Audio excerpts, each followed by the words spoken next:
কথা এতটাই গুরুত্বপূর্ণ যে আপনার অধিকাংশ বিষয় কথার উপরই নির্ভর করে। আপনি ইমানদার কিনা, আপনি ইমানদার না কাফের, আপনি ইমানদার না ইমানহীন, এটাও নির্ভর করছে কার উপরে? কথার উপরে। আপনি যদি মুখ দিয়ে স্বীকৃতি না দেন, কোন একজন হিন্দু সে যদি মুখে না বলে আশহাদু আল্লা ইলাহা ইল্লাল্লাহ ওয়া আশহাদু আন্না মুহাম্মাদার রাসূলুল্লাহ, তাহলে কি সে মুসলিম হতে পারবে? এর মানে ঈমান কাকে বলে? ঈমান কাকে বলে? ইকরার বিল লিসান, তাসদীক বিল জিনান ওয়াল আমালু বিল আরকান। মুখে স্বীকৃতি দেওয়া, অন্তরে বিশ্বাস করা, আমলে বাস্তবায়ন করা। ইয়াজিদু বিত্তাআ ওয়া ইয়ানকুসু বিল মাসিয়া। আমলের মাধ্যমে, আনুগত্যের মাধ্যমে ঈমান বাড়ে, আর পাপ করলে ঈমান কমে যায়। এর মানে কি? কথা অত্যন্ত গুরুত্বপূর্ণ। পবিত্র কোরআনে আল্লাহ সুবহানাহু ওয়া তাআলা সূরা কাফের 18 নম্বর আয়াতে বলছেন, মা ইয়ালফিযু মিন কাওলিন ইল্লা লাদাইহি রাকীবুন আতীদ। তারা মুখ দিয়ে কোনো শব্দ উচ্চারণ করে না, তারা মুখ দিয়ে কোনো ওয়ার্ড, কোনো অক্ষর, কোনো শব্দ বের করে না, তবে অতন্দ্র প্রহরী সেটা লিখে নেয়। মা ইয়ালফিযু মিন কাওলিন ইল্লা লাদাইহি রাকীবুন আতীদ। তারা মুখ দিয়ে এমন কোনো শব্দ উচ্চারণ করে না, তবে তাদের পাশেই অতন্দ্র প্রহরীরা রয়েছে। আপনি মুখে যা বলছেন, মুখ দিয়ে যে কোনো কথা বলছেন, আপনার ডান পাশের এবং বাম পাশের ফেরেশতারা সেটা কি করছেন? লিখে রাখছেন। কিরামান কাতিবিন, সম্মানিত ফেরেশতাগণ, আপনারা যা করেন, যা বলেন, একটা শব্দও তারা শুনতে দেয় না, সব কিছু তারা কি করেন? লিপিবদ্ধ করেন, লিখে রাখেন। আমরা মনে করি কি, যারা অনেক বড় মানুষ, যেমন প্রধানমন্ত্রী, তিনি যখন কথা বলেন অনেক ভেবে চিন্তে কথা বলেন, তাই না? তার প্রত্যেকটা কথা কি হয়? বিশ্লেষণ হয়। সাংবাদিকরা বিশ্লেষণ করে, এরপরে সুশীলরা বিশ্লেষণ করে, বুদ্ধিজীবীরা বিশ্লেষণ করে, রাষ্ট্রীয় পর্যায়ে তার কথা বিশ্লেষণ হয়, তার কথা, তার বক্তব্য ইউনিভার্সিটিতে বিশ্লেষণ হয়। এজন্য আমরা মনে করি যারা নেতৃস্থানীয় মানুষ, যারা বড় মানুষ, তারা খুব ভেবে চিন্তে কথা বলবে। আমরা সাধারণ জনগণ, আমরা যা খুশি তা বলি, আমরা কিন্তু সেটা চিন্তা করি না। কিন্তু খেয়াল করুন, আল্লাহ রাব্বুল আলামিনের কাছে একজন বান্দা হিসেবে প্রধানমন্ত্রীর পাশেও যেমন দুইজন ফেরেশতা রেখেছেন, আকরামাকুম ইনদাল্লাহি আতকাকুম। মুখ থাকলে মুখ দিয়ে যা খুশি তা বলা যাবে না, মুখকে হেফাজত করার চেষ্টা করতে হবে, জবানকে হেফাজত করার চেষ্টা করতে হবে। উনি হাদিস দিয়ে এসেছেন, আল্লাহ নবী সাল্লাল্লাহু আলাইহি ওয়াসাল্লাম বলছেন, মান কানা ইউমিনু বিল্লাহি ওয়াল ইয়াউমিল আখির ফালইয়াকুল খায়রান আও লিয়াসমুত। আমার উম্মত, তোমাদের মধ্য থেকে যারা আল্লাহর প্রতি ঈমান এনেছে, পরকালের প্রতি বিশ্বাস স্থাপন করেছে, সে যেন ভালো কথা বলে অথবা চুপ থাকে। মুখ দিয়ে যদি ভালো কথা বলতে পারেন বলবেন, না হলে মুখটাকে বন্ধ রাখবেন। সাহাবী আব্দুল্লাহ ইবনে ওমর রাদিয়াল্লাহু আনহু, উনি দরকার হলে কথা বলতেন, এরপরে মুখের ভিতর পাথর ঢুকে রাখতেন। অনর্থক কথা বলার কোনো প্রয়োজন নেই। আল্লাহ সুবহানাহু ওয়া তাআলা সূরা মুমিনুনের ভিতরে মুমিনদের বৈশিষ্ট্য বর্ণনা করতে গিয়ে কি বলেছেন? ক্বাদ আফলাহাল মুমিনুন আল্লাযীনা ফী সালাতিহিম খাশিউন ওয়াল্লাযীনা হুম আনিল লাগযি মু'রিদুন। ওই সমস্ত মুমিনরা সফলকাম হয়েছে যারা সালাতে ভীত সন্ত্রস্ত হয়, সালাতে ভীত সন্ত্রস্ত হয়ে দাঁড়ায়, আল্লাহর সামনে ভয়ে বিহ্বল হয়ে দাঁড়ায়। আর কি করে? ওয়াল্লাযীনা আনিল লাগযি মু'রিদুন, যারা অনর্থক কথা কর্ম থেকে কি থাকে? নিজেদেরকে হেফাজত করে। খেয়াল করুন, নবী সাল্লাল্লাহু আলাইহি ওয়াসাল্লাম বলছেন, ইন্নাল আবদা লা ইয়াতাকাল্লামু বিকালিমাতিন মির রিদওয়ানিল্লাহ।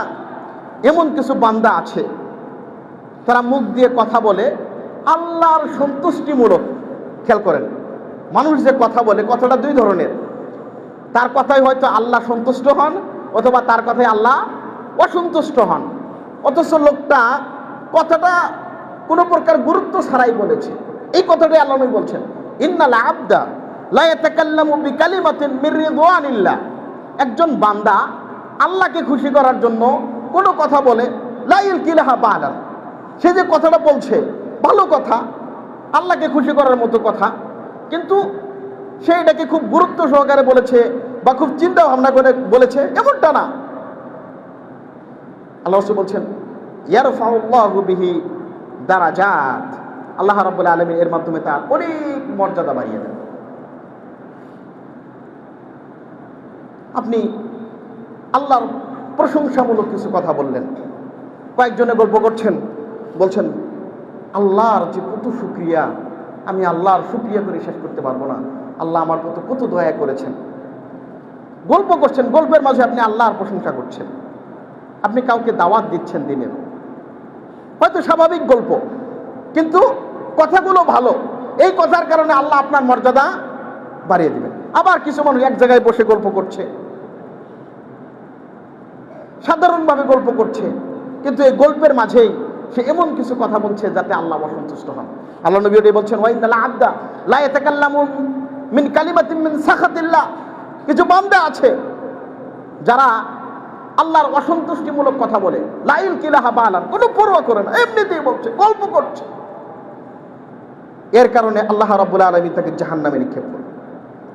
আরেকটা রাওয়ায়াতে এসেছে সহিহ বুখারীর, বান্দা এমন কোন একটা অনর্থক কথা বলে যার দিকে সে কোনো পরোয়াই করে না, এর কারণে সে জাহান্নামের অতল গহীন গভীরে নিক্ষিপ্ত হবে, যার দূরত্ব হচ্ছে পূর্ব এবং পশ্চিম যত দূরত্ব। আরেকটা হাদিসে এসেছে তার অনর্থক কথা বলেছে, কিন্তু এই কথাটা এতটাই ভয়াবহ, এতটাই জঘন্য যে এর কারণে সে জাহান্নামে নিক্ষিপ্ত হবে 70 বছরের রাস্তা। খেয়াল করুন, জবান আল্লাহ রাব্বুল আলামিন দিয়েছেন, কিন্তু জবানের হেফাজতের দায়িত্বটা আল্লাহ রাব্বুল আলামিন আমাদেরকে দিয়েছেন। মুখ আছে বিধায় সব ধরনের কথা বলা যাবে না। জবান আছে, জবানের হেফাজত করতে হবে। জবান আল্লাহ রাব্বুল আলামিনের পক্ষ থেকে অনেক বড় নিয়ামত। যার জবান নেই, যে কথা বলতে পারে না, সে বুঝে যে কথার কি গুরুত্ব, ঠিক না? জবান আছে, আপনি আপনার মনের ভাব প্রকাশ করতে পারছেন।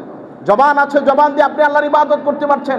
ঠিক তদ্রূপ জবানের হেফাজত না করার কারণে মানুষ জাহান্নামী হচ্ছে। বিশেষ করে খেয়াল করুন, মানুষ অনর্থক কথা বেশিরভাগ সময় বলে থাকে, অনর্থক গল্প গুজব, অনর্থক কাজকর্মে ব্যস্ত থাকে। এটা মুমিনদের বৈশিষ্ট্য নয়। যারা জাহান্নামে যাবে সেখানে আল্লাহ রাব্বুল আলামিন তাদের যে বৈশিষ্ট্যগুলো তুলে ধরেছেন, জান্নাতীরা জাহান্নামীদেরকে জিজ্ঞাসা করবে, মা সালাকাকুম ফি সাকার, কেন তোমরা সাকার নামক জাহান্নামে গেলে? তখন তারা কিছু কথা বলবে। কি বলবে তারা? মা সালাকাকুম ফি সাকার ক্বালু লাম নাকু মিনাল মুসাল্লিন ওয়া লাম নাকু নুত'ইমুল মিসকিন ওয়া কুননা নাখুযু মা'আল খাইদিন। আর আমরা খোশ গল্পকারীদের সাথে গল্প গুজবে মত্ত থাকতাম।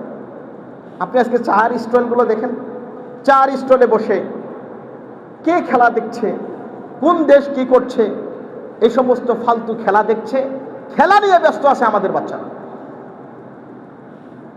অপসংস্কৃতি নিয়ে ব্যস্ত আছে, অপরাজনীতি নিয়ে ব্যস্ত আছে। অথচ সময়টা খুবই সংক্ষিপ্ত, তাই না? আমাদের এই জীবনের সফরটা খুবই সংক্ষিপ্ত। হাদিসে আসছে, কেউ যদি একবার সুবহানাল্লাহ বলে, জান্নাতে তার জন্য একটা গাছ রোপণ করা হয়।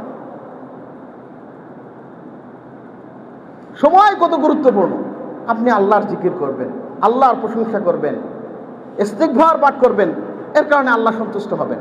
কিন্তু আমরা কি করি? অনর্থক কাজে, অনর্থক কথাবার্তা, অনর্থক গল্প গুজবে ব্যস্ত থাকি। সম্মানিত উপস্থিতি, শুধু তাই নয়, এটাতে গেল অনর্থক বিষয়। এর চেয়ে আরো জঘন্য জঘন্য যে কাজগুলো আমরা এই জবান দিয়ে করে থাকি, সেটা হচ্ছে আমরা জবান দিয়ে মিথ্যে কথা বলি, তাই না? অহরহ মিথ্যে কথা বলি, কোনো পরোয়া করি না। অথচ আল্লাহ নবী সাল্লাল্লাহু আলাইহি ওয়াসাল্লাম বলছেন, যে বান্দা মিথ্যে কথা বলে, ওয়া ইয়াতাহাররাল কাযিবা, এবং সবসময় মিথ্যা বলারই চেষ্টা করে, হাত্তা ইকতাবা ইনদাল্লাহি কাযাবা, এক পর্যায়ে তার নামটা মিথ্যুকদের খাতায় লিখে দেওয়া হয়। আর যে বান্দা সত্য কথা বলে, সবসময় সত্য বলার চেষ্টা করে, আল্লাহ রাসূল বলছেন, হাত্তা ইকতাবা ইনদাল্লাহি সিদ্দীকা, তার নামটা সত্যবাদীদের খাতায় লেখা হয়। তাহলে জবান আছে, এই জবান দিয়ে কি করা যাবে না? মিথ্যে কথা বলা যাবে না। সম্মানিত উপস্থিতি, বলছিলাম কথার অত্যন্ত গুরুত্ব আছে। কথার গুরুত্ব আছে বিধায় আল্লাহ সুবহানাহু ওয়া তাআলা মুমিন বান্দাদেরকে লক্ষ্য করে বলছেন, ইয়া আইয়ুহাল্লাযীনা আমানুত্তাকুল্লাহা ওয়া কুলু কাওলান সাদীদা। হে ঈমানদারগণ, তোমরা আল্লাহকে ভয় করো এবং সদা সর্বদা সত্য কথা বলো। যদি এটা করো তাহলে কি হবে? ইসলিহ লাকুম আ'মালাকুম ওয়া ইয়াগফির লাকুম যুনুবাকুম।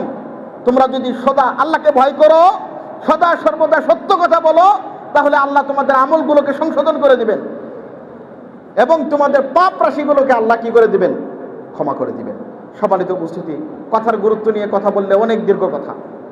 আর একটা হাদিস উল্লেখ করবো, খেয়াল করুন। নবী সাল্লাল্লাহু আলাইহি ওয়াসাল্লাম বলছেন, মাইয়াযমানু লি মা বাইনা লিহইয়াইহি ওয়া মা বাইনা রিজলাইহি আযমানু লাহুল জান্নাহ। যে ব্যক্তি দুইটা জিনিসের নিরাপত্তা আমার কাছে দিতে পারবে, আমি তার জন্য জান্নাতের গ্যারান্টি দিয়ে দিলাম। কি সেই দুইটা জিনিস? মা বাইনা লিহইয়াইহি, দুই চোয়ালের মাঝে একটা নরম জিনিস আছে, সেটার নাম হচ্ছে কি? জিহবা। এই জিহবা দিয়ে আমরা কথা বলি। এই জিহবাটাকে যদি আমি নিরাপত্তা দিতে পারি যে আমার এই জবান থেকে কোনো খারাপ কথা বের হবে না, আমার এই জবান দিয়ে কোনো পাপের কথা বের হবে না, আমার এই জবান দিয়ে শুধু ওই রাসূলের হাদিস, ফালিয়াকুল খায়রান আও লিয়াসমুত, ভালো বলবো না চুপ থাকবো, ভালো বলবো না চুপ থাকবো, এর বাইরে কিছু করবো না। আপনি যদি এই গ্যারান্টি দিতে পারেন, আর যদি আপনার লজ্জাস্থানকে আপনি হেফাজত করতে পারেন, জিনা ব্যভিচার করবেন না, অন্যান্য পাপের সাথে জড়াবেন না, আল্লাহ রাসূল বলছেন আমি তার জন্য জান্নাতের জিম্মাদার হয়ে গেলাম। আপনাকে জান্নাতে নিয়ে যাওয়ার দায়িত্ব আল্লাহ রাসূল নিজে নিয়েছেন। সুতরাং জবানকে হেফাজত করার চেষ্টা করতে হবে। এই যে আল্লাহ রাব্বুল আলামিন জবান দিয়েছেন, এই জবানকে আমরা কি কাজে ব্যবহার করব? এক নাম্বার, সূরা জারিয়াতের 56 নম্বরে আল্লাহ বলছেন, ওমা খালাকতুল জিন্না ওয়াল ইনসা ইল্লা লিয়াবুদুন। আমি মানুষ এবং জিনকে সৃষ্টি করেছি কি জন্য? শুধুমাত্র আমার ইবাদত করার জন্য। জবানটাকে আপনি ব্যবহার করবেন, এক নাম্বার দায়িত্ব আপনার ইবাদতের জন্য। কিসের জন্য? ইবাদতের জন্য। আপনি জবান দিয়ে ইমানের কথা বলবেন, আল্লাহর ইবাদত করবেন, আল্লাহকে ডাকবেন, আল্লাহর জিকির করবেন, আল্লাহর কোরআন পড়বেন, রাসূলের হাদিস পড়বেন। দুই নাম্বার, এটা গেল এক নাম্বার, আপনি ইবাদত করবেন, ইবাদতে জবানকে ব্যবহার করবেন। দুই নাম্বার, দাওয়াতি কাজের জন্য জবানকে ব্যবহার করবেন। কোরআনে আল্লাহ সুবহানাহু ওয়া তাআলা বলছেন, ওমান আহসানু কাওলাম মিম্মান দাআ ইলাল্লাহ ওয়া আমিলা সালিহাও ওয়া ক্বালা ইন্নানি মিনাল মুসলিমিন। তার যে উত্তম কথা আর কার হতে পারে? আমরা কি নিয়ে আলোচনা করছি? কথা নিয়ে, তাই না? কি নিয়ে আলোচনা করছি? কথা নিয়ে। আল্লাহ বলছেন তার চেয়ে শ্রেষ্ঠ কথা আর কার হতে পারে? ওমান আহসানু কাওলাম মিম্মান দাআ ইলাল্লাহ, তার চেয়ে শ্রেষ্ঠ কথা আর কার হতে পারে যে মানুষদেরকে আল্লাহর দিকে ডাকে। ওয়া আমিলা সালিহান, নিজে সৎ কাজ করে, ওয়া ক্বালা ইন্নানি মিনাল মুসলিমিন, আর